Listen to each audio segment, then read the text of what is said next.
Hello friends. आज हम लोग ट्रांसफॉर्मेशन में एक इम्पॉर्टेंट टॉपिक रिमूव टू को सीखेंगे। तो आप इस वीडियो को ध्यान से देखिएगा ताकि रिमूव टू से अगर कोई भी क्वेश्चन बोर्ड के एग्ज़ाम में या कंपटीशन के एग्ज़ाम में आता है तो आप उसे आसानी से हल कर सकें। ठीक है फ्रेंड्स, तो आइए हम लोग सीखते हैं रिमूव टू टॉपिक को। सबसे पहले हम ये समझते हैं कि ट्रांसफॉर्मेशन का मतलब क्या होता है। किसी भी सेंटेंस का ट्रांसफॉर्मेशन करने पर क्या होता है। तो ट्रांसफॉर्मेशन की परिभाषा क्या होती है, पहले ये समझते हैं।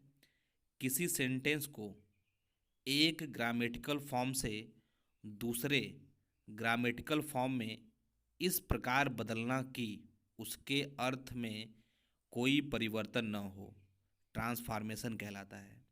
यानी कोई सेंटेंस दिया है, उसको एक ग्रामेटिकल फॉर्म से दूसरे ग्रामेटिकल फॉर्म में इस प्रकार बदला जाए कि उसका जो अर्थ है वह न बदले, तो उसी को हम क्या बोलते हैं, ट्रांसफॉर्मेशन बोलते हैं। जैसे यहाँ एग्जाम्पल दिया हुआ है, समझते हैं एग्जाम्पल के माध्यम से। यहाँ पे एक सेंटेंस दिया हुआ है, ही इज इंटेलिजेंट, वह बुद्धिमान है। अब मैं इसको इस प्रकार से ट्रांसफॉर्मेशन करूँ कि इसका अर्थ न बदले, सेंटेंस तो बदल जाए लेकिन इसका जो अर्थ है, जो मीनिंग है, वह न बदले। तो सबसे पहले इसका अर्थ समझते हैं। इसका अर्थ क्या है। ही इज इंटेलिजेंट, वह बुद्धिमान है।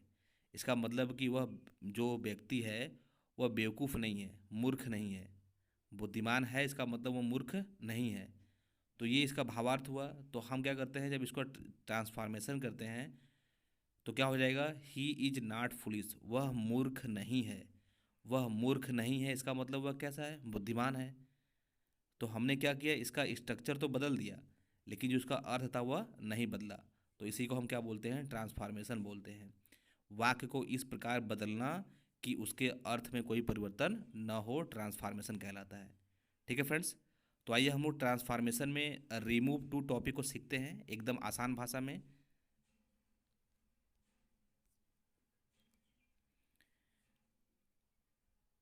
रिमूव टू, आज जो हम लोग टॉपिक सीखेंगे वो क्या होगा, रिमूव टू। इसका मतलब होता है टू को हटाना। टू को हटाना, टू को कैसे सेंटेंस से हटाया जाता है उसको सीखेंगे हम लोग। तो सबसे पहले हम ये समझते हैं कि रिमूव टू यानी टू का प्रयोग करके कुल कितने प्रकार से वाक्य बनाया जाता है। टू का प्रयोग करके कुल कितने प्रकार से वाक्य बनाया जाता है। तो फ्रेंड्स, टू का प्रयोग करके 6 प्रकार से सेंटेंस बनाते हैं। यानी कुल 6 प्रकार से आपके सामने टू का प्रयोग करके सेंटेंस लिखा जाता है। जैसा कि आप नीचे एग्जाम्पल में देख रहे होंगे। फर्स्ट क्या है, he is too lazy to run. Second क्या है, the question is too hard to solve. ठीक है। और she is too weak for wrestler. चौथा है ही इज़ टू स्मार्ट। पांचवा क्या है, the tree is too long for me. और छठवां है, the question is too hard not to solve the question. अब देखिए ये 6 प्रकार है। ये 6 प्रकार के वाक्यों में सब में क्या दिया हुआ है, टू दिया हुआ है। सब में क्या लिखा हुआ है, टू लिखा हुआ है। अब हमें क्या करना है, इसी टू को हटाना सीखना है, कैसे ये हटाया जाता है। ठीक है फ्रेंड्स, तो किस प्रकार से टू को हटाया जाता है। तो आइए हम लोग इन 6 प्रकार के सेंटेंस को बारी बारी से सीखते हैं। पहला सेंटेंस है, he is too lazy. He is too lazy to run. तो जो पहले प्रकार की बनावट होगी ये इस प्रकार की होगी। यानी टू के बाद एडजेक्टिव आएगा और फिर क्या आएगा, एडजेक्टिव के बाद इन्फिनेटिव, यानी टू प्लस वर्ब इन्फिनेटिव। इस टाइप का सेंटेंस आता है तो इसको फर्स्ट प्रकार का बोलते हैं। ठीक है फ्रेंड्स, तो अब ये जो सेंटेंस लिखा हुआ है इसका अर्थ क्या होगा, पहले ये समझते हैं। ही वह इज है, टू लेजी बहुत अधिक आलसी, वह बहुत अधिक आलसी है टू रन दौड़ने में। इसका मतलब ये हुआ कि वह बहुत ज़्यादा आलसी है इसलिए वह दौड़ नहीं सकता। इसका भाव ये निकला, वह क्या है, बहुत ज़्यादा आलसी है इसलिए वह दौड़ नहीं सकता। ठीक है फ्रेंड्स, अब इसमें से रिमूव टू करना है, टू को हटाना है। तो यहाँ पर नीचे एक फार्मूला दिया हुआ है। यदि आप इस फार्मूले को अप्लाई करेंगे इस पर तो आसानी से यहाँ हम रिमूव टू कर सकते हैं। ठीक है फ्रेंड्स, तो आइए देखते हैं फार्मूले को। सबसे पहले क्या है, सब्जेक्ट है। सबसे पहले क्या है, सब्जेक्ट है। फिर क्या है, हेल्पिंग वर्ब है। फिर सो है, यानी जो सब्जेक्ट है उसको वैसे ही उतार देंगे हम, हेल्पिंग वर्ब को भी वैसे उतार देंगे। जो ये टू है ये बदल जाएगा सो में। कहाँ बदलेगा? सो में। यानी ये टू कहाँ बदलेगा? सो में बदल जाएगा। फिर एडजेक्टिव जो है उसको लिख देंगे हम लोग। अब फिर ये जो टू है ये बदल जाएगा दैट में। ये टू कहाँ बदलेगा? दैट में बदल जाएगा। अब फिर हमको दोबारा क्या लिखना होगा? सब्जेक्ट लिखना होगा। तो जो सब्जेक्ट सबसे पहले लिखा होता है उसी को हम दोबारा यहाँ पर लिखते हैं। ठीक है फ्रेंड्स। फिर हम कैन या कुड लगाते हैं। अगर सेंटेंस प्रेजेंट टेंस में रहेगा तो कैन लगाएंगे, अगर यहाँ वाज या वर रहेगा तो कुड लगाएंगे। फिर क्या लगाएंगे? नॉट लगाएंगे। फिर जो बचेगा उसको यहाँ पर लिख देंगे। ठीक है फ्रेंड्स। तो आप इस फार्मूले को याद रखिएगा, इस फार्मूले के तहत आप इसको आसानी से हल कर लेंगे। तो ये एग्जाम्पल देखते हैं। पहला एग्जाम्पल है he is too lazy to run. वह बहुत आलसी है, वह अत्यधिक आलसी है टू रन, ठीक है, दौड़ने में, यानी वह दौड़ नहीं सकता है। अब हम क्या करेंगे? इसमें से रिमूव टू करेंगे। तो फार्मूले में पहले क्या है? सब्जेक्ट है। तो जो सब्जेक्ट है यहाँ उतार लेंगे ही। फिर हेल्पिंग वर्ब है तो हेल्पिंग उतार लेंगे। जो टू है, ये जो टू है यानी जो टू है इसको कहाँ बदलेंगे? सो में बदल देंगे। फिर जो एडजेक्टिव है उसको वैसे उतार देंगे हम लोग। फिर ये जो टू लिखा हुआ है टी ओ टू, इसको बदलेंगे दैट में। ठीक है फ्रेंड्स। अब फिर दोबारा हम क्या करेंगे? सब्जेक्ट लगाएंगे। दोबारा क्या लगाएंगे हम? सब्जेक्ट। तो जो सब्जेक्ट आगे लिखा होता है उसी को दोबारा यहाँ लिख देंगे। ठीक है। अब फिर कैन या कुड में से कौन लगाएंगे? अगर सेंटेंस प्रेजेंट टेंस में रहेगा तो कैन लगा देंगे, अगर यहाँ वाज या वर होगा तो यहाँ कुड लगा देंगे। फिर क्या लगाएंगे? नॉट। फिर उसके बाद जो बचता है, क्या बचा? रन बचा, तो यहाँ पे रन लिख लेंगे। ठीक है फ्रेंड्स। तो इस प्रकार हम क्या करते हैं? टू को रिमूव करते हैं। नेक्स्ट एग्जाम्पल देखते हैं। She is too weak to solve the question. वह इतनी अधिक कमज़ोर है कि वह प्रश्न को हल नहीं कर सकती। यानी वह बहुत ज़्यादा कमज़ोर है पढ़ने में, इसलिए वह प्रश्न को हल नहीं कर सकती है। तो अब क्या करते हैं? इसमें से रिमूव टू करते हैं। तो सब्जेक्ट वैसे उतार देंगे सी, हेल्पिंग वर्ब इज भी वैसे उतार देंगे। To E double O too जो है वो बदलेगा सो में। फिर एडजेक्टिव वीक को वैसे उतार देंगे हम। ये जो टू है टी ओ टू उसको बदलेंगे दैट में। फिर हम क्या करेंगे? सब्जेक्ट दोबारा लाएंगे। जो जो सब्जेक्ट आगे लिखा होता है उसको यहाँ पर फिर लिखेंगे। अब फिर क्या लगाएंगे? कैन या कुड, तो कैन लगा देंगे। फिर नॉट है तो नॉट कर देंगे। फिर सॉल्व द क्वेश्चन। ठीक है। यानी कैन या कुड के बाद क्या आएगा? नॉट आएगा। ठीक है फ्रेंड्स। तो जो इसका अर्थ था वह नहीं बदला। She is too weak to solve the question, वह इतनी अधिक कमजोर है कि वह प्रश्न को हल नहीं कर सकती है। सेम वही अर्थ नीचे भी आ रहा है। सी इज सो वीक, वह बहुत अधिक कमजोर है। दैट, इसलिए she can not solve the question, वह प्रश्न को हल नहीं कर सकती है। ठीक है फ्रेंड्स। तो आइए देखते हैं सेकंड प्रकार का वाक्य।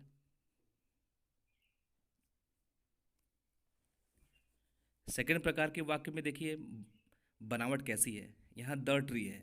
जो पहला सेंटेंस था उसमें जो यहाँ सब्जेक्ट था वो सजीव था, यानी वह चल फिर सकता है, मूव कर सकता है। लेकिन जो सेकंड टाइप का होता है उसमें एक यहाँ ऐसा सब्जेक्ट दिया रहेगा जो क्या हो? निर्जीव हो, या फिर वह चल फिर डोल नहीं सकता है। ठीक है। तो बस इसमें उसमें यही अंतर है। तो यहाँ लिखा हुआ the tree is too long, पेड़ अत्यधिक लंबा है। The tree is too long, पेड़ अत्यधिक लंबा है। टू क्लाइंब ऑन इट, कि इस पर कोई चढ़ नहीं सकता। यानी पेड़ इतना ज़्यादा लंबा है कि उस पर कोई चढ़ नहीं सकता, कोई नहीं चढ़ सकता है। तो यहाँ पर किसी पर्टिकुलर व्यक्ति का नाम तो शो नहीं कर रहा है। ठीक है। तो यहाँ पर व्यक्ति जो चढ़ेगा वो अनजान है। ठीक है फ्रेंड्स। तो इस सेंटेंस में टू को हटाने के लिए हमें क्या करना है? यहाँ पे एक फार्मूला दिया हुआ है, इसको हम लोग फॉलो करेंगे तो इसमें से रिमूव टू हो जाएगा आसानी से। तो आइए देखते हैं फार्मूले को। सबसे पहले क्या है? सब्जेक्ट को वैसे उतार देंगे हम। फिर हेल्पिंग वर्ब भी वैसे उतार देंगे। फिर टू कहाँ बदलेगा? सो बदल जाएगा। फिर जो एडजेक्टिव हो उसको वैसे उतार देंगे। अब ये जो टू है ये बदल जाएगा दैट में। कहाँ बदलेगा? ये दैट में बदल जाएगा। अब चूंकि यहाँ पर उस पेड़ पर कौन चढ़ेगा इसके बारे में क्लियर नहीं बताया गया है, तो हम क्या प्रयोग करते हैं? वन का प्रयोग करते हैं। यानी हम दैट के बाद सब्जेक्ट वन का प्रयोग करेंगे। फिर कैन या कुड लगाएंगे। अगर प्रेजेंट टेंस में रहेगा तो कैन, अगर वाज या वर रहेगा तो कुड। फिर हम क्या लगाएंगे? नॉट लगाएंगे। फिर जो अदर वर्ड बचता है उसको यहाँ पर लिख लेंगे। ठीक है फ्रेंड्स। तो इस फार्मूले से हम क्या करते हैं? इसमें से रिमूव टू कर सकते हैं। तो इस फार्मूले को आप ध्यान से याद कर लीजिएगा ताकि आपको आसानी हो रिमूव टू करने के लिए। तो आइए एग्जाम्पल देखते हैं। पहला एग्जाम्पल है the tree is too long, पेड़ इतना ज़्यादा लंबा है टू क्लाइंब ऑन इट, कि इस पर कोई चढ़ नहीं सकता है। इस पर कोई नहीं चढ़ सकता है, यानी कोई एक नहीं चढ़ सकता है। ठीक है फ्रेंड्स, तो इसको सॉल्व करते हैं। तो सबसे पहले सब्जेक्ट आएगा द ट्री, फिर हेल्पिंग वर्ब इज, यहाँ पे सॉरी फ्रेंड्स यहाँ थोड़ा मिस्टेक हो गया है, यहाँ पे इज रहेगा। ठीक है, द ट्री इज, फिर ये टू कहाँ बदलेगा, सो में बदल जाएगा। फिर जो एडजेक्टिव है उसको वहाँ वैसे उतार देंगे। अब ये जो टी ओ टू है इसको बदलेंगे दैट में। ठीक है, अब फिर क्या करेंगे, सब्जेक्ट लिखेंगे। अब यहाँ सब्जेक्ट क्लियर नहीं है कौन चढ़ेगा, इसलिए क्या लगाएंगे, वन। क्या लगाएंगे हम लोग, वन। अब फिर कैन या कुड लगाएंगे, फिर नॉट लगाएंगे, फिर जो बचेगा उसको यहाँ पर लिख देंगे हम। ठीक है फ्रेंड्स, सेकंड क्वेश्चन लेते हैं। The question is too hard, प्रश्न बहुत ज़्यादा कठिन है, टू सॉल्व इट, इसे कोई हल नहीं कर सकता है। यानी प्रश्न बहुत ज़्यादा कठिन है, इसका मतलब कोई इसका हल नहीं कर सकता है, कोई इसे हल नहीं कर सकता है। तो यहाँ पर सब्जेक्ट क्लियर नहीं है कि कौन हल करेगा, तो क्या प्रयोग करेंगे, वन का। तो क्या करेंगे, पहले सब्जेक्ट वैसे उतार देंगे द क्वेश्चन, फिर हेल्पिंग वर्ब भी वैसे उतार देंगे, टी डबल ओ टू कहाँ बदलेगा, सो में। फिर जो हार्ड है उसको वैसे उतार देंगे, ये जो टी ओ टू है उसको बदलेंगे दैट में। फिर हम क्या करेंगे, सब्जेक्ट वन का प्रयोग करेंगे। ठीक है, फिर कैन या कुड लगाएंगे टेंस के अनुसार, फिर जो बचेगा उसको यहाँ पर लिख देंगे। ठीक है फ्रेंड्स, आई होप आपको समझ में आ गया होगा। चलिए आगे बढ़ते हैं। थर्ड प्रकार का वाक्य है she is too weak, she is too weak for wrestler. अब इस सेंटेंस की बनावट देखिए। अब यहाँ पर टू की जगह फॉर आ गया है, टू की जगह क्या आ गया है, फॉर। तो जो पहले दो सेंटेंस थे उनसे अलग हो गया यह, यानी इसकी बनावट कुछ अलग है। इसमें भी टू यूज किया गया है, लेकिन यहाँ पर टी ओ की जगह फॉर आ गया है। ठीक है फ्रेंड्स, तो पहले इसका हिंदी में अर्थ समझते हैं, ये क्या लिखा हुआ है। सी इज टू वीक, वह बहुत ज़्यादा कमज़ोर है, फॉर रेसलर, इसलिए वह रेसलर नहीं बन सकती है। यानी कोई व्यक्ति बहुत ज़्यादा कमज़ोर होगा तो क्या वह रेसलर बन पाएगा, नहीं बन पाएगा। तो इस प्रकार के वाक्यों में क्या होता है, बी का प्रयोग किया जाता है, बनना। ठीक है, यानी इस प्रकार के सेंटेंस से हमें ऐसा अर्थ निकलेगा कि कोई व्यक्ति के अंदर वो क्वालिटी बहुत कम है, इसलिए वह नहीं बन सकता है। तो हमें क्या प्रयोग करना पड़ेगा, बी का प्रयोग करना होगा। ठीक है फ्रेंड्स, तो इस प्रकार के सेंटेंस को हल करने के लिए नीचे एक फार्मूला दिया हुआ है, इसको देखते हैं। सबसे पहले क्या आएगा, सब्जेक्ट उतार देंगे हम, फिर हेल्पिंग वर्ब रहेगा, हेल्पिंग उतार देंगे, टू कहाँ बदलेगा, सो में बदलेगा। फिर जो एडजेक्टिव है उसको वैसे लिख देंगे हम लोग। फिर क्या करेंगे, फॉर बदलेगा दैट में, फॉर कहाँ बदलेगा, दैट में। फिर हम क्या करेंगे, सब्जेक्ट दोबारा लिखेंगे, जो सब्जेक्ट पहले है उसको यहाँ पर लाके लिख देंगे। फिर क्या है, कैन या कुड लगाएंगे टेंस के अनुसार। फिर क्या लगाएंगे, नॉट लगाएंगे। फिर हमें प्रयोग करना होगा बी का, कैन नॉट बी या कुड नॉट बी, बी यहाँ आना चाहिए। ठीक है, फिर जो अदर वर्ड बचेगा उसको हम यहाँ पर लिख लेंगे। ठीक है फ्रेंड्स, तो आप इस फार्मूले को याद रखिएगा। आइए एग्जाम्पल देखते हैं। She is too weak for wrestler, वह इतनी ज़्यादा कमज़ोर है कि वह रेसलर नहीं बन सकती है, नहीं बन सकती है। तो इसमें बनने की बात आ रही है। तो जब हम इसको बदलेंगे तो ध्यान देंगे। ठीक है, तो पहले सी है तो सी लिख लेंगे, इज है तो इज, टी डबल ओ को बदलेंगे सो में, टी डबल ओ कहाँ बदलेंगे, सो में। फिर जो एडजेक्टिव उसको वैसे लिख देंगे। फॉर कहाँ बदलेगा, दैट में। फिर हम क्या करेंगे, दैट के बाद हम दोबारा लिखेंगे सब्जेक्ट। तो सब्जेक्ट कौन सा है, पहले वाला सी है तो यहाँ लिख लेंगे। फिर टेंस के अनुसार इज एम आर है तो कैन लगाएंगे, वाज एवर रहेगा तो कुड लगा देंगे। तो सी कैन नॉट, अब क्या करेंगे, बी का, क्योंकि वह रेसलर नहीं बन सकती है तो बी, बी यहाँ पे हो जाएगा। फिर जो बचेगा उसको यहाँ पर लिख लेंगे। ठीक है फ्रेंड्स, नेक्स्ट एग्जाम्पल है he is too lazy for racer, वह अत्यधिक आलसी है, फॉर रेसर, इसलिए वह रेसर या धावक नहीं बन सकता है। जब जो कोई व्यक्ति बहुत ज़्यादा सुस्त होगा वह क्या रेसर बन पाएगा, नहीं बन पाएगा। तो यहाँ पर बनने का अर्थ आ रहा है। ठीक है फ्रेंड्स, तो इसको सॉल्व करते हैं। तो पहले सब्जेक्ट आ जाएगा, फिर helping verb, T double O too कहाँ बदलेगा, सो में। फिर लेजी है तो लेजी लिख देंगे, फॉर कहाँ बदलेगा, दैट में। फिर सब्जेक्ट दोबारा लाएंगे हम ही, तो जो आगे लिखा हुआ है वापस आ जाएगा ही। फिर कैन या कुड नॉट, फिर बी का प्रयोग करेंगे, फिर जो बचेगा उसको लिख देंगे। ठीक है फ्रेंड्स, तो आगे देखते हैं। चौथा है सी इज टू वीक। अब देखिए जो चौथा प्रकार का सेंटेंस का जो बनावट है वो एकदम अलग है। यहाँ पर टू के बाद एडजेक्टिव है, लेकिन इसके बाद न इन्फिनिटी का प्रयोग किया गया है, न ही फॉर का प्रयोग किया गया है। तो इसमें क्या होता है, केवल टू का प्रयोग किया जाता है, टू के बाद एडजेक्टिव रहता है। तो अगर इस टाइप का सेंटेंस आता है तो उसे हम कैसे सॉल्व करते हैं, यहाँ पर कुछ फार्मूले दिए हुए हैं, तो हम इस फार्मूले से इसको सॉल्व कर सकते हैं। ठीक है फ्रेंड्स। तो पहला फार्मूला है, सबसे पहले सब्जेक्ट को वैसे उतार देंगे, फिर हेल्पिंग वर्ब भी वैसे उतार देंगे, फिर जो टू है, टू का मतलब बहुत ज़्यादा यानी हद से ज़्यादा, तो इसका एक वर्ड मीनिंग है एक्सट्रीमली, हद से ज़्यादा या बहुत ज़्यादा। तो टू को बदल देंगे एक्सट्रीमली में, फिर जो एडजेक्टिव है उसको वैसे लिख देंगे हम। तो क्या हो जाएगा, सी इज एक्सट्रीमली वीक, ऐसे बदलेंगे। या फिर क्या करेंगे, सब्जेक्ट लिखेंगे, सब्जेक्ट हेल्पिंग वर्ब हो जाएगा।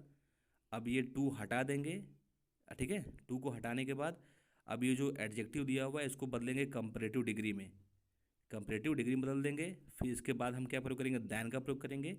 फिर हम इट इज़ प्रॉपर इसमें जोड़ देंगे, क्या करेंगे, इट इज़ प्रॉपर इसमें जोड़ देंगे। ठीक है फ्रेंड्स। तो इस प्रकार से भी हल कर सकते हैं इसको। और तीसरा प्रकार है, सब्जेक्ट दिया रहेगा, हेल्पिंग वर्ब दिया रहेगा, ठीक है। सब्जेक्ट दिया रहेगा, हेल्पिंग वर्ब दिया रहेगा। यहाँ पे थोड़ा फार्मूले में थोड़ा सा दिक्कत हो गया फ्रेंड्स। यहाँ पे क्या रहेगा, कंपैरेटिव डिग्री रहेगा, क्या रहेगा, कंपैरेटिव डिग्री। तो यहाँ पर कंपैरेटिव डिग्री रहेगा कि ये यहाँ पे लिखा जाएगा। ठीक है फ्रेंड्स। सब्जेक्ट हो जाएगा पहले, फिर हेल्पिंग वर्ब हो जाएगा, फिर टू को हटा देंगे, फिर लिखेंगे कंपैरेटिव डिग्री, क्या लिखेंगे, कंपैरेटिव डिग्री। फिर क्या रहेगा, सब्जेक्ट लिखेंगे हम, ठीक है। फिर शुड बी, क्या करेंगे, शुड बी। यहाँ पे क्या रहेगा, कंपैरेटिव डिग्री बीच में रहेगा, मिस्टेक हो गया है टाइपिंग करने में। Subject helping verb comparative degree, फिर दोबारा सब्जेक्ट लिखेंगे, फिर शुड बी लगाएंगे। ठीक है फ्रेंड्स। तो आइए आगे बढ़ते हैं, एग्जाम्पल देखते हैं फ्रेंड्स। पहला एग्जाम्पल है, she is too weak, she is too weak, वह अत्यधिक कमज़ोर है। तो हम क्या कर सकते हैं, कर्ता को वैसे उतार देंगे सी, हेल्पिंग वर्ब भी। अब इस टू का क्या करेंगे, इसको बदलेंगे एक्सट्रीमली, तो बदल दिया एक्सट्रीमली में, हो गया। ठीक है। फिर जो वीक है उसको वीक उतार देंगे, तो सी इज एक्सट्रीमली वीक। इसे ऐसे भी हल कर सकते हैं। नेक्स्ट इसका जो रूल है, सी को वैसे उतार देंगे, हेल्पिंग वर्ब भी वैसे उतार देंगे, जो वीक है इसको बदलेंगे कंपैरेटिव डिग्री में, बदल दिया। फिर क्या लगाएंगे, दैन लगाएंगे, ठीक है। फिर इट इज़ प्रॉपर लिख देंगे, यहाँ इट इज़ प्रॉपर लिखा हुआ है, इट इज़ प्रॉपर लिख देंगे। यानी सी इज, फिर वीक को बदलेंगे कंपैरेटिव डिग्री में, बदल दिया। फिर दैन का प्रयोग करेंगे, फिर इट इज़ प्रॉपर उसमें जोड़ देंगे। ठीक है फ्रेंड्स। नेक्स्ट है, सी इज वीकर, यानी जो नेक्स्ट जो यहाँ पे था फार्मूला, सी उतार देंगे, फिर इज उतार देंगे, फिर कंपैरेटिव डिग्री में बदल देंगे। वी को कहाँ बदलेंगे, कंपैरेटिव डिग्री में बदल देंगे, फिर दैन का प्रयोग करेंगे। फिर लिखा हुआ है सब्जेक्ट दोबारा लिखना है हमको, तो सी जो आगे था वहीं क्या आ जाएगा, यहाँ पे आ जाएगा सी। फिर क्या लगाएंगे, शुड बी लगा देंगे, क्या लगा देंगे, शुड बी। ठीक है फ्रेंड्स। तो इस प्रकार के वाक्यों में टू इस प्रकार को, यानी टू का रिमूव अगर हमको करना है टू को, तो इस प्रकार से हम तीन फार्मूले से इसको रिमूव कर सकते हैं। ठीक है फ्रेंड्स। आइए आगे बढ़ चलते हैं। चौथा है, he is too intelligent for me. अब देखिए यहाँ पर जो पांचवें प्रकार का स्ट्रक्चर है, इसमें टू के बाद एडजेक्टिव दिया है, फिर फॉर दिया हुआ है। लेकिन अब ध्यान दीजिए, यहाँ फॉर के बाद ऑब्जेक्टिव केस आ रहा है। इसके पहले फॉर के बाद नाउन आ रहा था, लेकिन इसमें क्या आ रहा है, ठीक है, फॉर के बाद कोई ऑब्जेक्टिव केस आएगा। तो यहाँ पे बस यही अंतर है, फॉर के बाद क्या आएगा, कोई ऑब्जेक्टिव केस, हिम आ गया, हर आ गया, देम आ गया, मी आ गया। ठीक है। तो हल्का सा स्ट्रक्चर चेंज है। तो पहले इसका अर्थ समझते हैं, ये कि लिखा क्या है। इसका अर्थ समझ लेंगे तो हमको आसानी होगी बदलने में। लिखा हुआ है, ही इज़ टू इंटेलिजेंट, वह बहुत ज़्यादा क्या है, बहुत ज़्यादा बुद्धिमान है, फॉर मी मतलब मेरे लिए, यानी मैं उससे मैच नहीं कर पा रहा हूँ, यानी वो इतना ज़्यादा बुद्धिमान है कि मेरी उससे मैचिंग नहीं हो पा रही है। ठीक है फ्रेंड्स। तो आइए समझते हैं इसको। ठीक है। तो यहाँ पे फार्मूला दिया हुआ है, यदि इस फार्मूले को हम ध्यान देंगे तो हम इसको आसानी से हल कर सकते हैं। सबसे पहले सब्जेक्ट है तो लिख लेंगे सब्जेक्ट को। ठीक है फ्रेंड्स। पहले क्या आएगा, सब्जेक्ट लिख लेंगे, हेल्पिंग वर्ब है, हेल्पिंग वर्ब रहेगा। ठीक है। अब लिखा हुआ टू, तो टू को क्या करेंगे हम, शो में चेंज कर देंगे, यहाँ फार्मूले में शो रहेगा फ्रेंड्स। ठीक है फ्रेंड्स। तो यहाँ पे क्या हो जाएगा, शो हो जाएगा। फिर क्या करेंगे हम, जो एडजेक्टिव उसको उतार देंगे वैसे ही। फिर दैट का प्रयोग करेंगे हम, क्या प्रयोग करेंगे, दैट का प्रयोग करेंगे। जो फॉर कहाँ बदलेगा, दैट में बदल जाएगा। फिर हम दोबारा क्या लाएंगे, सब्जेक्ट लाएंगे, तो जो सब्जेक्ट आगे रहेगा उसको यहाँ पे लाएंगे। फिर कैन या कुड टेंस के अनुसार हो जाएगा, कैन या कुड, फिर नॉट का यूज करेंगे, फिर जो अदर वर्ड बचेगा उसको लिख लेंगे। ठीक है फ्रेंड्स, तो आइए समझते हैं यहाँ पर हम लोग हैं।